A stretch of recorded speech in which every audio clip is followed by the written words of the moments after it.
I learned so much about running a business, just believing in myself, like that grit where it's like, I'm not going to give up no matter what. And then to have everything restored, like, just above my imagination is just crazy. Your legacy is your brand, what you're building.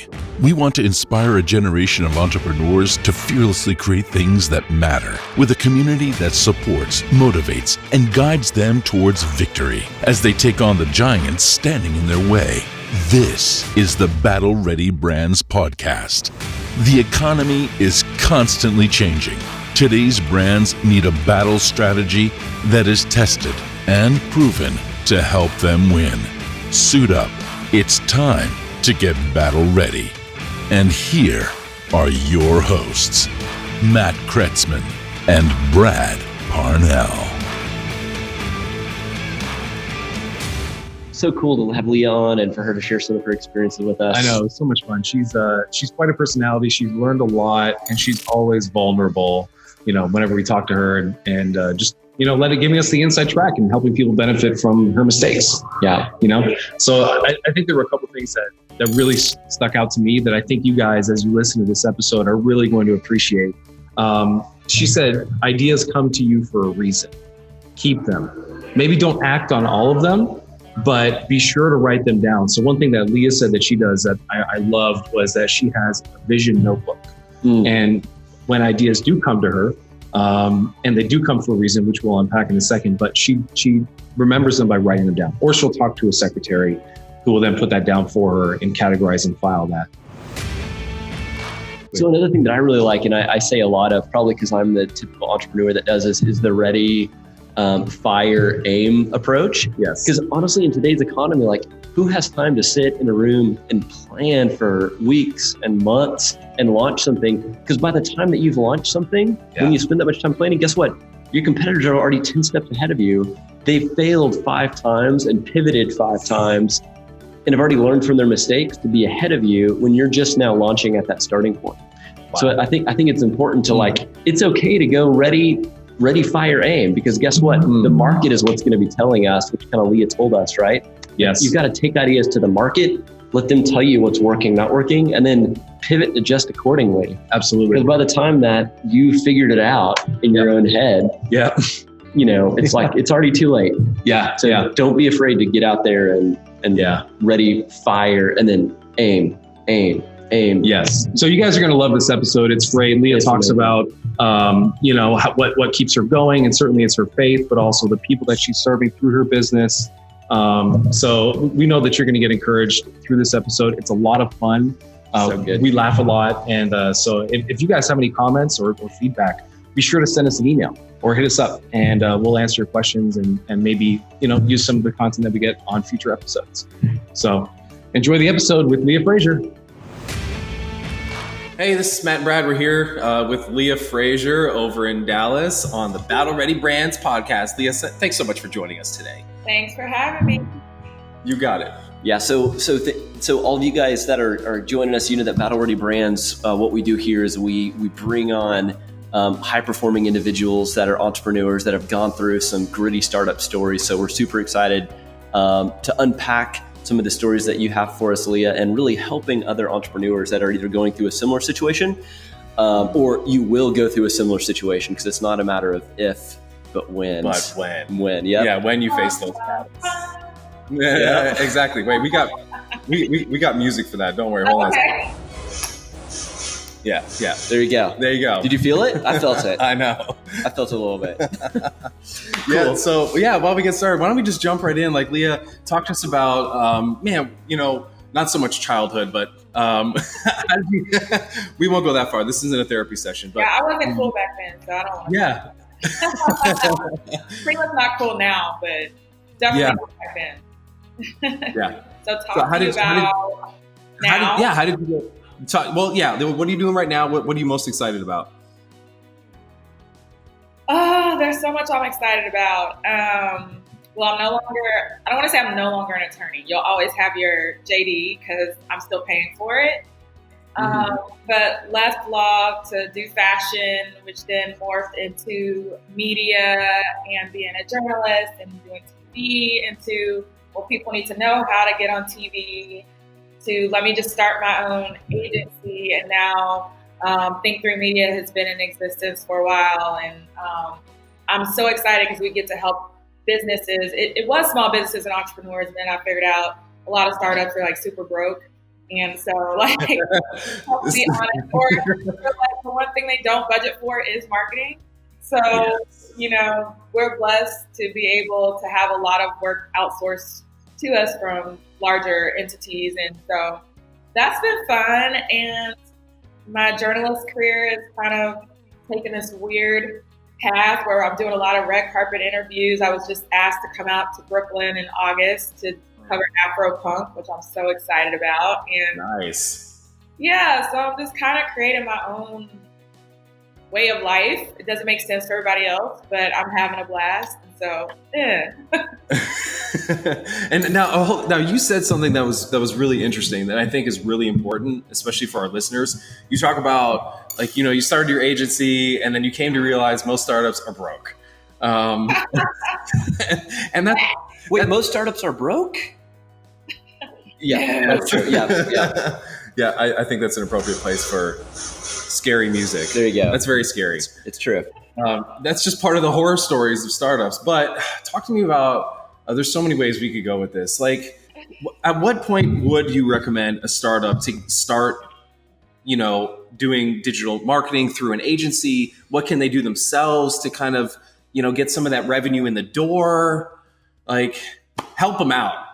Where do they start? Because we face it all the time too, where they're like, marketing, I don't have a marketing budget, but you need a marketing budget. Yeah, because what drives sales? Exactly. So I don't know that you never need to have anything put aside for marketing. Like, you're going to build your website and you're going to do, you're going to make sure your product is packaged correctly. Like, but who's going to get it to your customer, especially like if you don't know how to get it there. And heaven forbid you have an e-commerce business. If you don't know how to maneuver and find your client with everybody and their mom on social media, or you don't know how to do targeted ads, I'm sorry, there's no way around it. You need to figure out how to put some money aside. And if you have business partners, like, there's just no way around it. Mm-hmm. So you're telling me sales and marketing isn't easy? There's not a easy button around that? We've been lied to. Oh my gosh. We've been duped. And the part where I get frustrated the most, and that I have to kind of, you know, manage people's expectations, is that once you put it in place, you've got to give it time to rev up. You can't get pissed off because you've paid a marketing agency and then within 30 days, you can't see your ROI. It's all about testing. So you've got to test, does this work versus this work? You know, does this strategy work? And then get it going first. So you have, yes, it's going to cost you money, but you also are going to have a little bit of patience. You didn't start your business overnight. Don't expect your marketing to just turn around and get you these multi-million-dollar sales overnight. You have to build it up. You have to test. And that's just how it is. And if you're not patient, I tell people all the time, you're not the client for us. Yes. We can't make a superstar overnight. Yeah. I mean, I feel like we could just end the podcast right there. I mean, that was exactly. such a good golden nugget. You know, it reminds me, Leah, there's, you know, Russell Brunson, founder of ClickFunnels, you know, he tells a very similar story of a business that hired him for, you know, 6 figures to fly in and consult with them. And it was you know, hey, give us the funnel that's going to make us all the money. Like, they wanted him to produce this magical funnel because he's had so much experience. And his advice to them was just the same thing. Like, you have to test this. There's not a magic, easy formula that works with everyone. There's good processes of creating a hook, a story, and an offer. But you have to get out there and let people that are voting with their wallets, which is the term he always uses that I love. Like, we can all sit in the room and nod our heads of, you know, do we think this is going to work? But ultimately, it's getting out there and testing it and optimizing and optimizing. And if it was as easy as bringing in a consultant to do one funnel that's going to make millions, then everyone would be doing it. Everybody would be a millionaire. Everybody would be a millionaire. Yeah. So great words. I love that. And I mean, we're small too. You know, I have a class that I'm trying to launch that's virtual, people can take at any point in time, but I already know, okay, to see what I want to see and the traction that I want to see specifically for a Facebook ad or wherever we're deciding to put this, that may be anywhere between 500 to 1,000 a month in Facebook ads, just so that it, we can get it going. Mm-hmm. And I know maybe 3 months down the road, maybe we'll see ROI from people signing up, and and then you build funnels on the back end to help that out. But I'm not expecting out the gate that I'm going to make my advertising dollars. Yeah, it's just not realistic. Yeah, I mean, so it's really that long tail game. The people that are persistent and have determination that can like fight through the month or two of not seeing a huge ROI are the ones that win, that can play in that long game. Mm-hmm. Hey, my friends. So if you're a business owner, entrepreneur, one of the hardest things to do is to generate leads. I mean, there's going to networking events, there's, running your own Facebook ads, there's doing all of this work to try to get people. And here's the secret truth, is only 3% of all people are ready to buy today. And that's usually what we only focus on. So we've created a free resource called the Sales Volcano of everything that's beneath the 3% and actually how to talk to those people, how to warm them up. And we've created a free PDF for you to download so you can start using that today to help blow up your leads and sales. So go to 90dayvolcano.com or just click this link below and we're gonna give that to you for absolutely free. So 90-Day Volcano, enjoy it. Peace. What are some wins? Like, talk to us about Think3 Media. Where did the name come from? Where do you specialize? Okay. So it wasn't originally supposed to be Think3 Media. I don't even know. This business came out of the blue for my heart for helping some of the smaller businesses here in Dallas, where I was like, I'm a very honest person. And it's like, okay, your social media is terrible. You're a retailer, you don't have an e-commerce presence. Why aren't you showing off the clothing in the store and do it in a way that like makes people want to come in? You're just reposting stuff and it's terrible. Let me do it for you. Yeah. And they started telling everybody in town, and I'm like, whoa. I don't even know if those are my prices yet. Yeah. I don't have a name for this business, and I tell people not to do this, and I'm doing what I'm telling people not to ever do. I don't have a business. It's not filed with the county. We don't have contracts. But sometimes, like, you get pushed in a certain direction. You just kind of got to go with it. And I came up with like 45 different names, and my mom was like my sounding board, and each one she shot down like, no, I don't hear it. No, that doesn't speak to me. And I was in church randomly, and the pastor was talking about how things happen in 3 and you need to think in 3. And I was like, think 3. Amazing. So cool. Did mom approve of that one? Yeah. Say what? So did mom approve of that one? Did she like Think3? Well, she did. But at first I was doing Think3 marketing, and then something just hit me and says, you're not thinking big enough because book publishing, content, videos, photography, you know how to do all of that. So make it media. And then I'm in church, not even listening anymore. Like, I've bought the URL on GoDaddy. I've set up all the social media accounts, and then I called mom, and she's like, that's it. I can't tell if it's a man or a woman running this thing. It's kind of like Microsoft. Like, that's the goal, right? Wait, we're going. So I've got a question for you, Leah. So did you buy all the domains and set up social media during the church service too? Yes. Did you really? Oh my goodness. I did. I bought it on GoDaddy, and I was like, I don't even know how we're going to set this up. I just feel like this is it. Something is telling me to grab everything right now. That's amazing. So good. Hopefully your pastor's not listening to this episode right now. Probably not. That's a good testimony. I mean, that inspiration from his message, right? And you know what? And we're going to end the podcast on, you need to go to church. Yes. Go for it. Yeah. Magic happens when you go to church. There you go. Yeah. That's where the best ideas come from. That's right. Yeah, when your mom shoots you down continuously and damages your self-esteem and confidence as a business owner, go to church and it'll be delivered. Yeah. You need that. But the funny thing is most businesses, I think, are kind of born out of that, that spark, that moment where maybe you're not necessarily, focused on the perfect name and the perfect branding, so to speak, but it It just naturally happens, you know? And so I think for you as like us, and most likely those that are listening, we're never short on ideas, but we are sometimes super short on execution. So talk to us about, do you have like maybe like a filtering process for some of your ideas, and like how do some of these entrepreneurs that are listening start executing on these ideas? Okay, so I'm the worst person to ask this question for, because this is like, it's the journalist turned model turned agency owner turned whatever the hell I want to be that day. Yep. But the best advice my business coach gave me 4 years ago was that, yes, you're going to get, especially if you're a visionary, you get stuff downloaded into you all the time. And I'm one, and it either happens inconveniently in the shower or while I'm driving the car. Me too. Shower all the time. Yeah. And actually on Amazon, there is like a thing you can put in your shower to write your notes on. So I think I'm going to grab that. Are you an affiliate? Is this a sales pitch? No, it's not. I am link in our show notes. Yeah, link will be in the show notes. Leah will get a cut.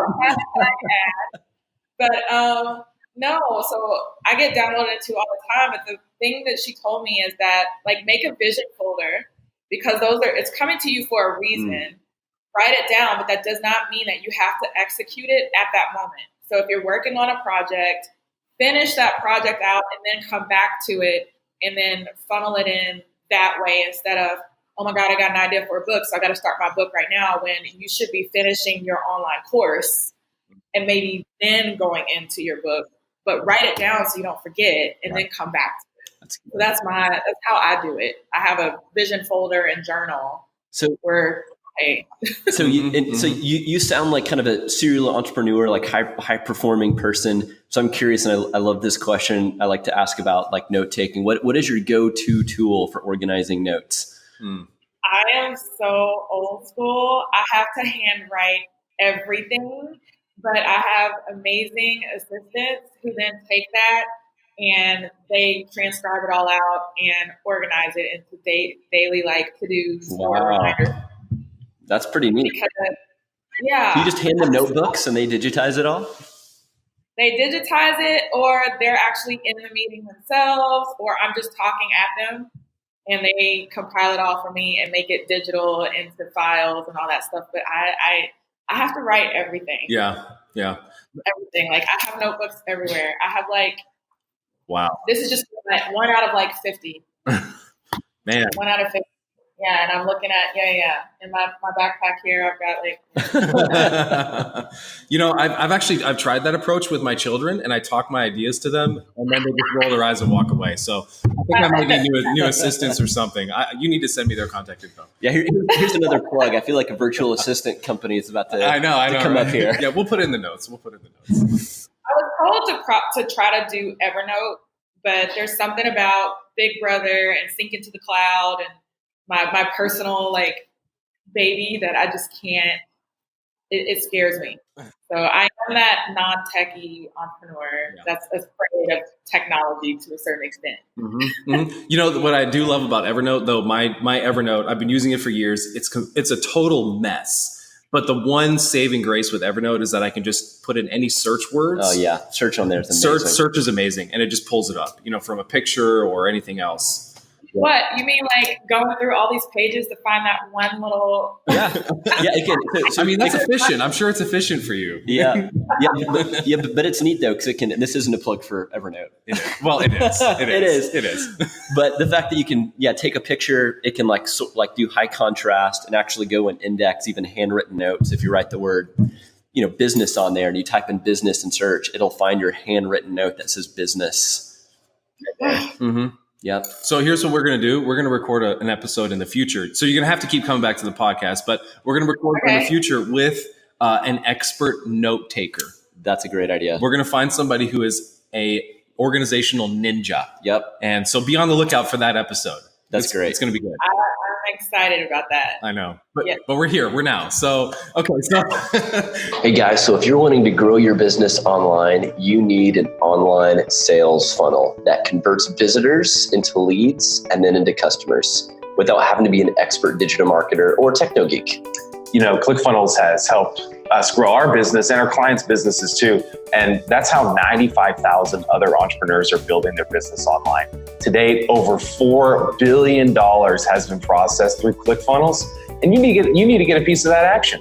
Yeah, that's right. So we're giving away a 14-day free trial so you can actually start building funnels for your brand. All you have to do is go to click.battlereadybrands.com. That's click.battlereadybrands.com. So you've got your filtering system for ideas, and I love what you said about specifically it comes to you for a reason.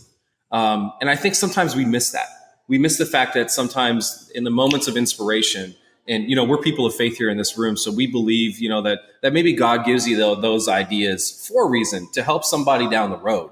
But then there's the execution of that. So talk to us about like going through the process with, we could say Think3 Media, and you launching your business. You've got your domains, your social media handles, all that stuff, and then getting out there and getting those clients and building your business. What did that look like for you? And again, with the theme of startup horror stories, what were some of the scary things about going through that process in those first few days?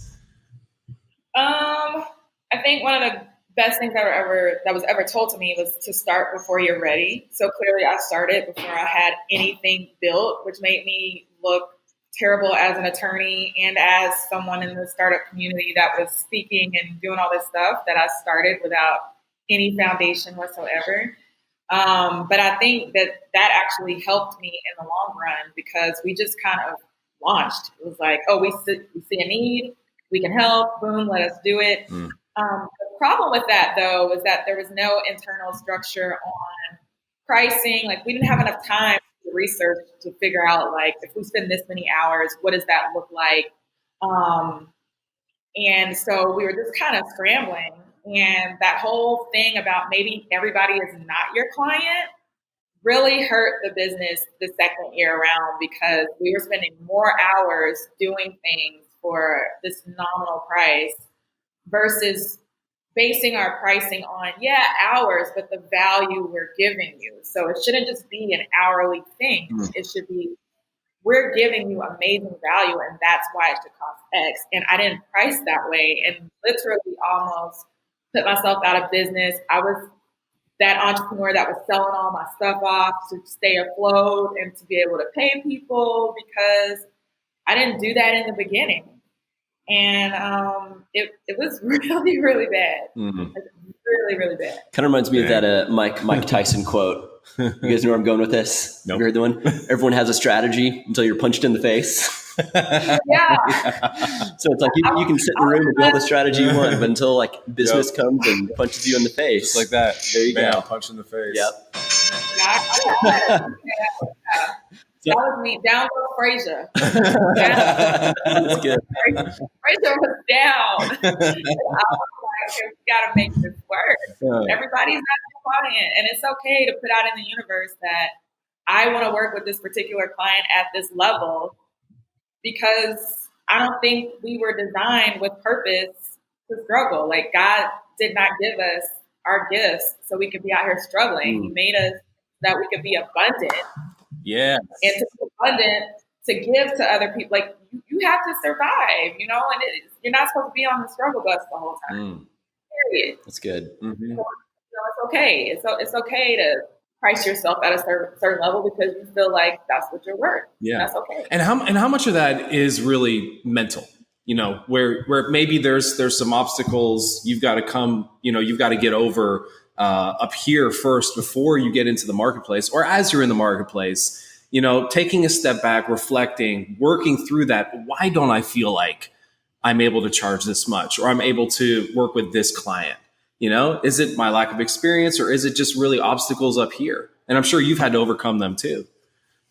Yeah, it's all mindset, right? And this is just one area of that. And unfortunately for financial and money mindsets, that goes all the way back to your childhood. How were you brought up? How did your parents think about money? Because by the time you were 3, it was psychologically embedded in you how you viewed money. And then unfortunately in the church, if the church is associating money with evil versus no, money is just a means for you to be able to do what you were put on this earth to do, then you've added another layer on. Well, I'm afraid to say that I love money and I want to make money because I don't want, lightning to come down and strike me and put me out of business forever. Right. So Right. I've personally had I had a money mindset coach that I actually took a class with. Wow. So that I could work through, okay, why am I not having wealth attraction? Why can't I attract wealth? And it's because of all those things. Well, money is bad. Money may tear the family apart. I grew up poor. I don't think I could ever make that amount of money because I'm not confident that I'm worth that or I'm owed that. So it's all a mindset issue. Mm-hmm. That's so good. Yeah. So Yeah. Leah, I know in another podcast, you've got this talent for recruiting teams and recruiting people that you talked about and holding events. I think one of the biggest challenges we've seen for growing startups and businesses is really finding and recruiting good people and great people. And I'm sure there's lots of people that would, have a short list of one or two people they would love to have on their team. So my question for you is what are some of the things that made you really successful at recruiting, and what would be some takeaways that people can use to apply that for themselves and their team to try to get those rock stars on their team? Well, I know it's kind of cliche to say to do your leadership assessments, but it's so important to know what you're good at and what you're not good at. While I would love to have another Leah on the team per se, I need someone on my team who loves all the things that I hate. Oh. Because I hate all the administrative stuff, which I absolutely do. I have a girl on my team who just she wakes up and lives for it. She lives for the note taking, for the follow-up emails and the phone calls to the media that I hate doing. And adding her took so much more off of my plate because when it comes to those leadership assessments, she fills in the gap as a strength where I scored super low. Mm. So when you're recruiting or you're interviewing for people to come into your office, you have to know yourself first. That's good. What are the holes in my business? What do I hate to do, but it's absolutely necessary for me to succeed? So that when you go into the interview, you're not hiring them based off of, I like you and your resume looks good. Yeah. You're hiring them based off of, I really have a need right there because I hate doing that, but it's so essential to my business. Good. So to go a step deeper, super interested in what you're saying here. So there's lots of personality and behavioral test assessments. You've got DISC, you've got the Enneagram. We're doing one now called Predictive Index. That's really interesting. So I've heard of that. It's very cool, and we'll do a plug for that maybe in another podcast. but would love to hear. Is there a assessment tool that you've used that you found successful in one identifying your own strengths and weaknesses and helping identify other people's strengths and weaknesses? I've done DISC, and there is one that's leave in my mind right now because I took it years ago, and when I find it, I'll send it to you guys. But that was the one that showed me it scales you on from 1 to 10 in all these different areas, and it really helped me. I figured out from that assessment that I was not a launcher or a self-starter. I was more of I've got to have all my ducks in a row before I actually just step out there and do it. But when I find that, I will send it to you guys. But that helped me tremendously. I just can't think of the name. Yeah. And I think some of that comes by intuition, right? You talked about knowing yourself. And I think as long as you know that, I'm sure there's a process. Brad's hired plenty of people over the years, and knowing yourself, knowing your deficiencies and the holes in the team. Maybe you can talk to that, finding ways to identify in them. Number one, are they telling the truth? Yeah. Because let's just be real. Yeah. Well, because you get obviously if someone's coming into an interview, they're gonna present what they want to present. It's their highlight reel. It's they've been coached on how to do their resume, and they're trying to make it sound like they're the best fit for your company, and they're trying to hit on all the things that are gonna make you light up. So what I found is for me, I can't trust myself. I've made some bad hires in the past, and I've made the mistake of I like this person, I feel good about them, but I didn't ask the really hard, challenging questions. That's going to let me know, are they not just a good, culture fit for the team, but also can they do the work that's required to be done so we can grow as a business. So I found that depending on tools like DISC or Enneagram or Predictive Index, and there's lots out there, trying to figure out what am I actually looking for and how can that help reveal the truth into questions that I might not be asking. But that's a challenging one. And last thing on this, and then we'll put the highlight back on you, Leah. But one of the things that I've seen that's helped too is even bringing people in for like a week-long working interview, actually get them in, do the work. So we're both evaluating each other. So we usually do kind of like a paid period of, hey, come in for a week.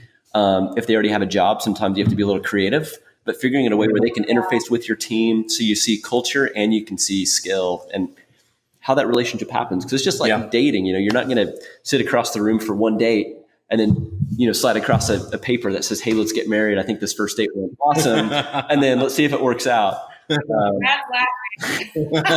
You haven't tried that, have you, Leah? No, I've not tried that. No. I mean, maybe that works. I don't know. What's that?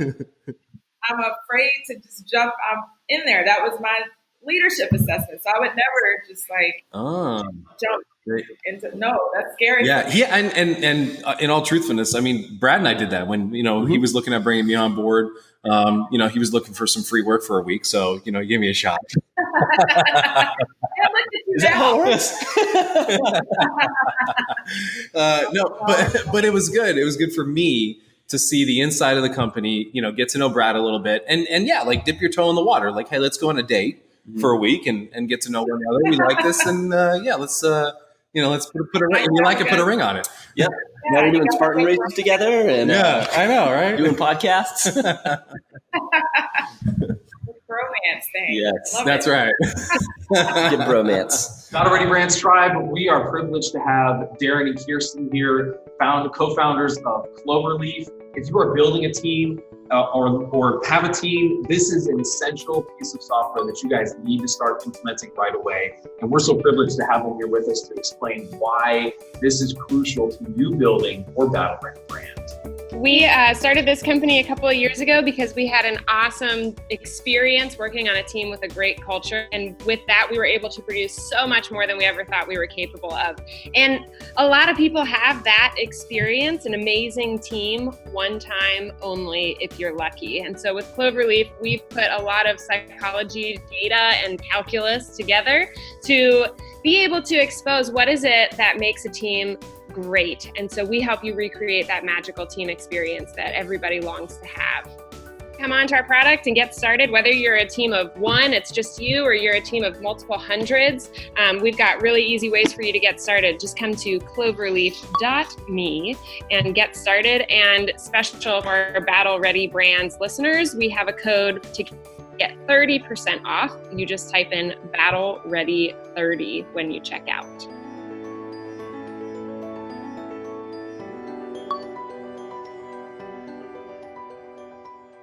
Talk to us about what are you working on?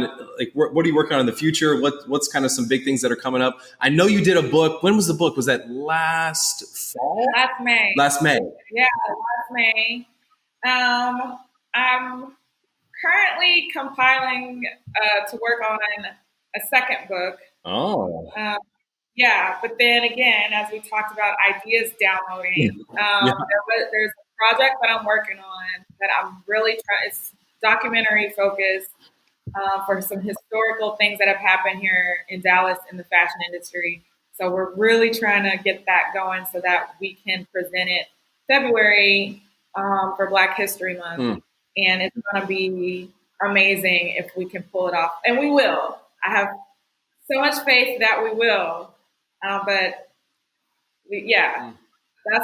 our big baby right now on just like a passion project level. And I'm working on something with the local news station here, so I can't say too much about it because I don't want to jinx it. But more media for a personal brand level, and then Think Through Media, we're helping as many companies as we can to get out there. Yeah, and I'm creating a startup package for the very reason I said before that startups are broke. So we are creating a startup package that will include it's set. So there's no coming in and negotiating your startup package. Like, you get these things and it's enough to kind of get you out there and get get you during your launch or whatever you're doing, enough to get you enough coverage. But for that set price and that many hours, there's no negotiation. We are looking to offer that. That way startups don't feel as though, okay, we don't have enough money to hire a firm or a PR agency. Yeah. So we're trying to figure out what that looks like so that very soon and definitely before Dallas Startup Week. Yeah. Oh, yeah. That's a great time. And if you're in the Dallas area, I would highly recommend coming down for Dallas Startup Week. That's how Lee and I met. And it's just a great time with thousands of other entrepreneurs and startups. I mean, what a great time. Yeah. And I mean, would you mind touching on real quick? Because we always like to inject life and inspiration through these episodes. Like how good, and this is more a statement than a question, but like how good of a time is it right now in this world to start a business?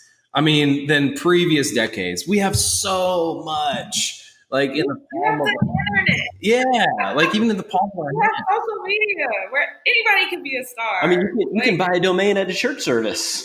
You can buy your domain in church and set up all your social media accounts and get back to service. I mean, what better time is there to live? I know. It's such a cool time. But always for entrepreneurs getting started is a question like, where do I start first? And I do want to touch on this just real quick because of your expertise. And it's almost like there's kind of a competing view between PR and digital marketing. Should I put my money in PR first? Should I have my digital marketing plan out first? And I think this is going to be really practical for a lot of people that are listening to this podcast. Which one should they start with first? Yeah. I have always told people, like, I'm very honest. I would love to take your money, but you need to go take that money you're trying to pay me and go to a digital marketing agency. Because nothing is worse than if I get you the PR, I put you on TV, or say we get you into this newspaper and everybody sees it, and then nothing on your back end is set up, and it burns your business. You don't have funnels in place. Your email marketing sucks. Yeah. Like, there's nothing I can do for you. So especially if they're an e-commerce business that highly depends on sales, you need to get with a digital marketing agency first. Make sure that there's a user process implemented so that when you do go on TV or we get you in front of the right people, when they land on your site, you're setting up this process to convert them to a sale versus, okay, you're on TV and you did absolutely nothing with it. Yeah. So that is my advice. My client, Don Morphy, he hired his digital marketing team before us. And then we ended up actually working together after they had everything set up for him. And now he's just blown up ridiculously. Wow. But he had the marketing piece down first before he contacted for PR. Interesting. I mean, I guess a good analogy is like if you're building even like a retail store, it's like, do you hand out flyers for the retail store, get people excited, and not even have the space yet or the stuff to sell, Yeah.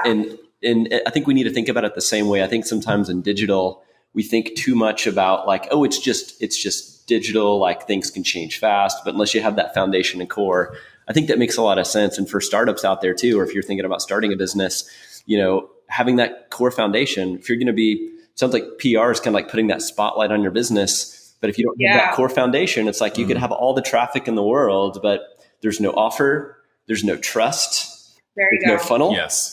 And what are they supposed to do? Exactly. Yeah. Exactly. That's good feedback. Yeah. Have you if you way to just like lose customers here, like, don't hire Leah. Well, I mean, they come see us first, and then we pass them on to you. Yeah, then we'll pass them. It's like an assembly line thing. Pass them back and forth. Yeah. So I'm curious, in your industry, Leah, like where do you see the future of PR? I know a lot of us think of this, the old school mindset of newspaper and just getting the word out, and so this intersection of digital and mobile. Like where's it going? Where do you see it in the next 5 years? The next 5 years, well, I mean, I'm even telling my clients right now, they come in, it's the in thing to want to be on TV, but our strategy is more doing what you guys are doing, more of an advantage to go on a podcast where somebody can hear you audio, or maybe they're doing the audio and the visual because video is going to rule all of social media, than me to put you on TV and people aren't watching TV anymore. people are listening to podcasts or subscribing to podcasts. And a lot of the podcasts are great to link back to your site. So there you have like an SEO advantage there. So our PR strategy has greatly shifted to, yeah, we can still put you on TV. You just don't expect the same ROI versus if you were to go sit on someone else's podcast or maybe to do a video with someone that sits on YouTube. That is the new avenue of media outreach, is that versus traditional radio and TV. And getting people to understand that is a little bit harder. But once they see, oh, I found you because I Googled and this podcast came up or this YouTube video came up, is so much more better. Yeah. So that's interesting. That's good. Yeah. And you can PR yourself. Like that's the name of my workshop I do, is you can do your own PR. If you would just consistently do social media, post videos, LinkedIn being amazing right now. Yeah, it is. Then you can have more eyes on you that way if you would be consistent in posting videos and doing a podcast than any publicist or PR firm can do for you. Period. Yep. Like that is your PR. That's great. And I think that's really important. I mean, we're talking a lot about startups here, yes. Like as a startup and where to start and what to do, but the fact that there are some tools that they can leverage themselves.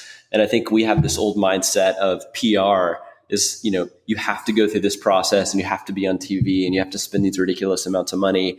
And I think at some level, it's important to have experts like yourself to guide them through that process and help them with that, startup package that you have. Yes. But like pre-revenue, there's some things that you don't have to go into debt to have your business up and going. You can do those things. And I think you guys are the expert at whatever it is.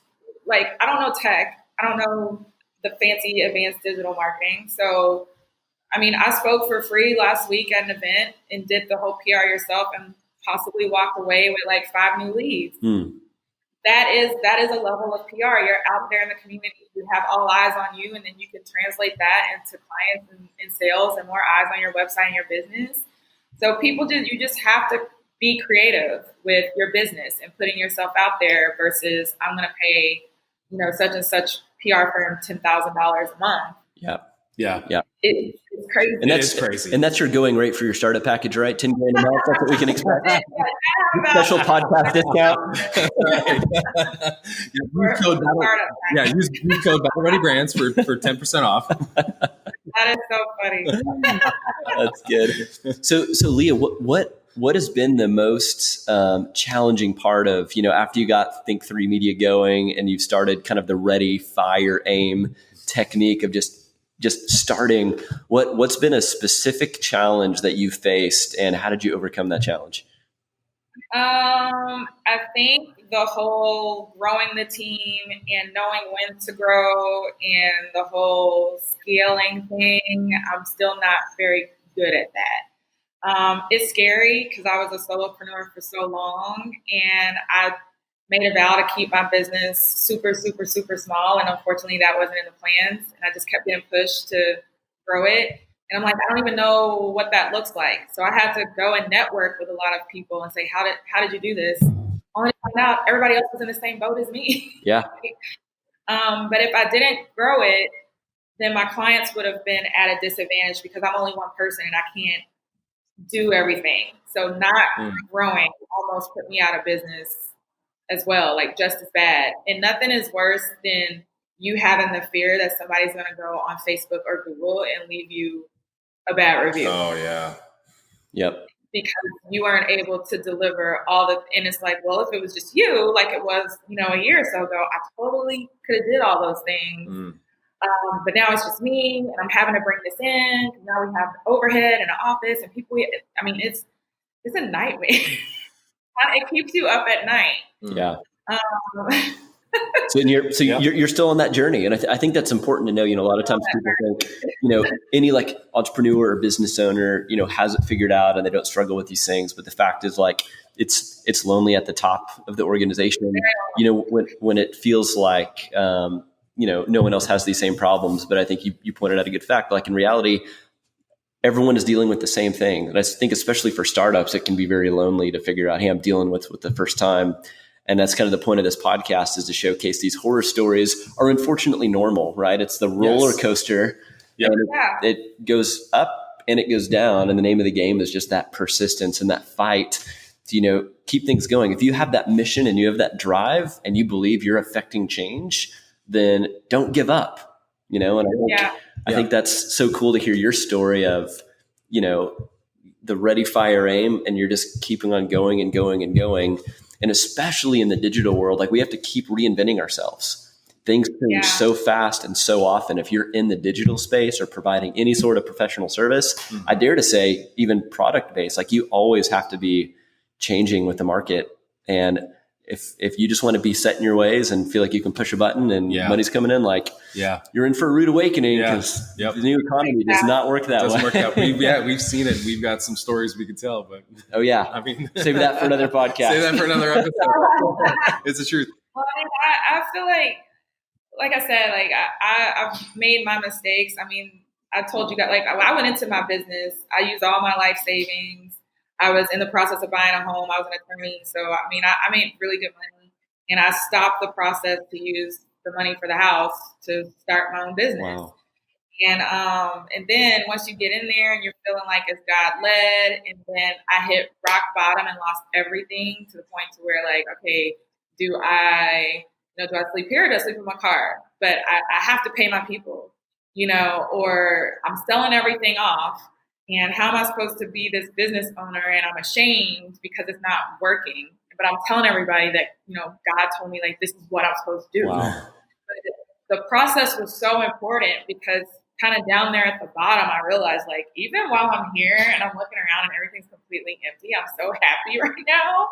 And, even though in this process, I lost my car and I learned so much about running a business, just believing in myself, that grit where it's I'm not going to give up no matter what. And then to have everything restored, just above my imagination is just crazy. But if I didn't go through that, I never would have been innovative while down there at the bottom to say, wait, how can I get out of this and never have this happen again? Or what new services or whatever can I provide so that this is not the outcome, so I can continue to operate in my purpose. So what? I love that. What kept you going? What was that flame when you hit rock bottom and you were deciding where you're going to sleep? And you were, I had to couldn't get any lower. What kept you going? And most people would give up in that situation. Most people would be like, "Hey, I tried this. It failed.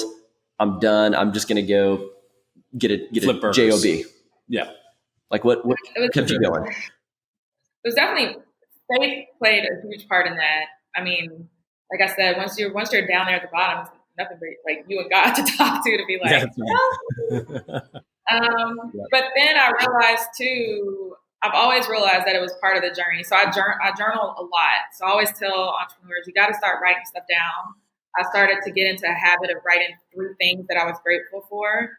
So while I was down there, I could keep just turning a positive mindset about the entire situation. And I think because I was given so much and helping so many people to see okay, I really am gifted at this and I'm helping so many people, I can't quit. If I quit, then who else is going to serve these people? Yeah. So it's actually my clients and the people that I was serving that helped me to get up and wake up and get after it every single day. And I still have that drive with me today because I'm thinking, if not me, then who else? And they're getting taken advantage of. And I know it because they come to me. Yeah. Yeah, we see that too. I know. That's awesome. Yeah. Well, one last question I have for you, and then we're going to go to our knockout round, and I'll let Matt enter that.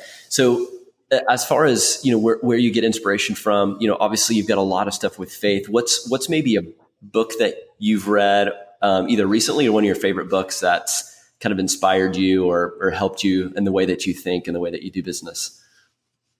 I read a lot. I was at the bottom. The one that helped me out the most was called The Slight Edge.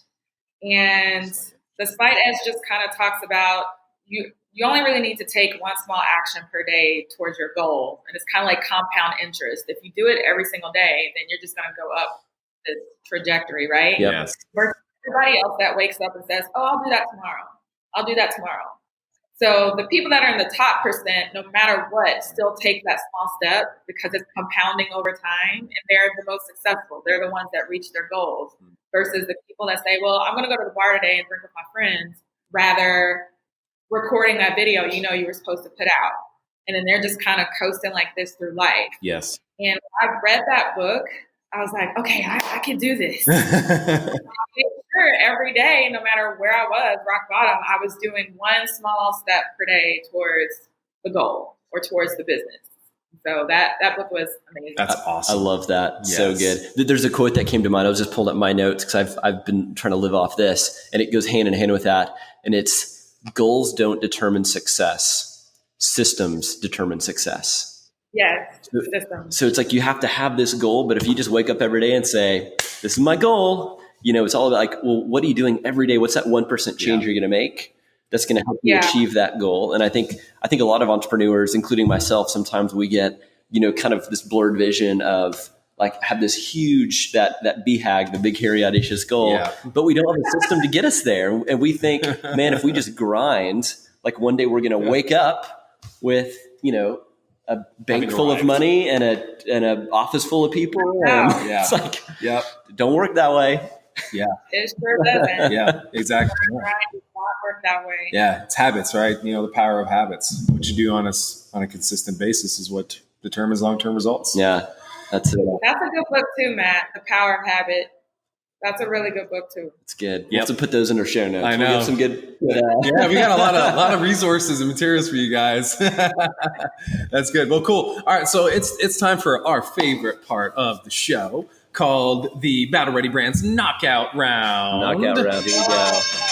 All right, so in our knockout round, there are punches being delivered, and so we asked Leah some of her favorites, and came up with 7 rounds for our knockout round. And so we're going to pit these iconic brands against one another, and Leah's going to determine which one is the winner, and hopefully she'll tell us why. So without further ado, here is round 1 of our knockout round.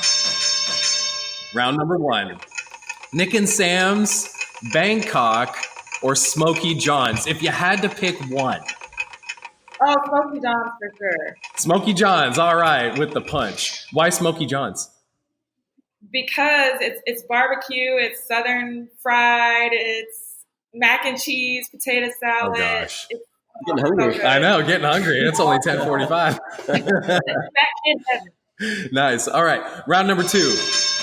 Chanel and Dior. Oh, Chanel. Of course. Okay. Of course. I mean, No competition there. Yeah, we were thinking the same thing. Absolutely. I mean, Okay, if you know me and Brad, we love fashion. That's a fashion brand. Okay, right. Yeah. That's not chips or anything. Not chips. Okay. No, not chips. Okay. Round number 3, and I'm sorry, guys, you're gonna have to endure with us on this one. It's 2 movies: The Notebook versus Breakfast at Tiffany's. Oh my God, this is so hard, but I'm gonna have to go with Breakfast at Tiffany's. Breakfast at Tiffany's. Give us like a snapshot. What is Breakfast at Tiffany's? I've never seen it. I know. Oh my God, it's Audrey Hepburn, and she's going through like this period in her life, and she's fabulous, and she throws these parties, and then she meets this guy. I mean, it's romance, it's fashion, it's coming of age. That's a new series on Netflix, right? Yeah, I think so. It's Tiffany's. I mean, I know. I'm sure my wife is cringing right now hearing my reaction to that. I'm probably going to watch it this weekend or something. Yeah, we have to now. I know. It's so good. Okay. Round number 4. Whataburger. I already know the answer to this. Or In-N-Out. Whataburger. Come on. Texas. There you go. With the punch. Now, I'm sure there's people from California and Texas listening to this podcast. So please help the poor Californian people or Texan people understand why In-N-Out just doesn't work here. Because, I mean, we have Whataburger. Like, where else can you go 24 hours and get like a huge burger with onions and mustard? Okay, does In-N-Out have its mustard and ketchup sold at area grocery stores? Until you get to that level, like Whataburger. Don't talk. Don't talk to me. Yeah, that's right. There's a door. Don't hit your head on the way out. All right. round number 5. And if you live in Texas or really anywhere in the South, you can appreciate good Mexican. Oh yes. So we're going to talk about a couple Mexicans here in this round. Restaurants. Restaurants. Yes. Round 5: Uncle Julio's, Gloria's, or Chewy's. Oh man, that's a triple. That is tough. It's tough, but I'm going to say Gloria's for the simple fact that the sangria margarita swirl is enough to put you on your behind for like the rest of the day. With just one. With the queso, with just one, I normally get a double, and it's the kind that creeps up on you like 3 hours later. And Nice. Yeah, it is amazing. So I'm gonna go to Gloria's for that one very reason. Yeah, and if you're an entrepreneur, have a startup, you're going to need that double sangria swirl. Don't do it every day. Sometimes books don't get you there all the way. You need a little help. That's right. Yep, a punch in the face. So I went to Chewy's, or no, Uncle Julio's yesterday. So for my birthday, wife and I went. Oh man, that place is good. Yeah, so. and if you haven't been, they have this amazing thing that's a the chocolate pinata. Chocolate pinata. Who you get a bat to break it open. Oh my goodness! And if you follow me on Instagram, you've seen plenty of stories of that where the kids are just beating this chocolate thing and we're just attacking it. Okay. All right, good. All right, good. It's so good. All right, round number 6. The always polarizing debate, and this one's just for fun: iPhone versus Android. Matt and I disagree. Oh my God, iPhone. Come on, Android. iPhone since the beginning. There you go. Considering all of our technology here is Apple, Except for Matt. My brother says I'm not smart enough for an Android, so I never tried it. That's a very nice way to put it. That sounds like a gut punch. Yeah, he's very honest. I take his advice, so I never tried it. There you go. There's one. I was going to say there's one button. There's no longer a button, but no. Apparently, because I don't game enough and I don't do like the video stuff enough, that it's not worth my time. So you got to keep it simple. There you go. Last round, and this is good. I love ice cream. Do you like ice cream, Leah? Bluebell, don't even go there. Oh, man. We didn't get to give our choices. Oh, we did. I know. That's like a punch. Didn't get licked. Dang, it doesn't matter. It doesn't matter who's. Yeah, wow. Okay, I was gonna say Bluebell or Ben and Jerry's, but hey, it doesn't even matter. Don't even go there. I'm from Texas. I'm from the South. I went to school in upstate New York, and they had Perry's ice cream, and I was like, I'm not gonna be able to deal with this. I just can't. Get out of here. It's not like Dr. Pepper or like whatever, and it's always gonna be Dr. Pepper if you're from the South. There you go. Yep. Now, did you know Dr. Pepper got bought by Keurig? Did you hear that? I didn't. Like Keurig purchased Dr. Pepper, so now it's like Keurig Dr. Pepper. Is the full brand. Are you going to be able to put them in the little Keurig cup things? Man, I hope. I can't. Some Dr. Pepper. I can't imagine that. That'd be crazy. That's weird. But we talk a lot about too. Like the David and Goliath. These like small startups. We're with the right positioning and the right presentation, trying to take on these big age-old Goliaths. Yeah. But holy cow, like talk about that story from a Keurig point of view. Like came out of nowhere. Built little coffee pots. Nowhere. No one was ready. Nope. What is the Dr. Pepper? I know. Or if you're from the north like me, or just you like. Not from it. Word from our sponsors. Almond milk. Yeah, word from my sponsor. There you go. Powered by almond milk. Yeah, we got to get ready for those Spartan races, so we got to. I know. Keep it lean and healthy over here. But anyways, Leah. Oat milk and hemp milk is so good in coffee. What's that? Oat milk and hemp milk. I'm telling you, there's some coffee shops that are offering it now, but like oat milk lattes, oat milk. So good. It's all about the oat milk. Good. Wow. It is. All about the oat milk, my friend. Oh, yes. Get on the oat milk wagon. All right. That's boom. Knockout round. Thanks so much for playing, Leah. You were a lot of fun. Thanks for joining us on today's podcast, guys. Tons of value from Leah. Where can they follow you? Where can they get in touch with you? On all social media platforms at THE Leah LEAH Frazier F as in Frank RAZ as in zebra IER, and that is branding 101 to have all your platforms match people. There you go. That first one's free, right? That was free. Yeah, the rest of it's in the startup package. Yeah. Cool. Well, thanks for joining us today, Leah. Guys, thanks for joining us on today's episode. Look forward to more value bomb dropping and knockout punching rounds in the future on the next podcast. There you go. Thanks, Leah. Battle Ready Brand. Thanks, guys.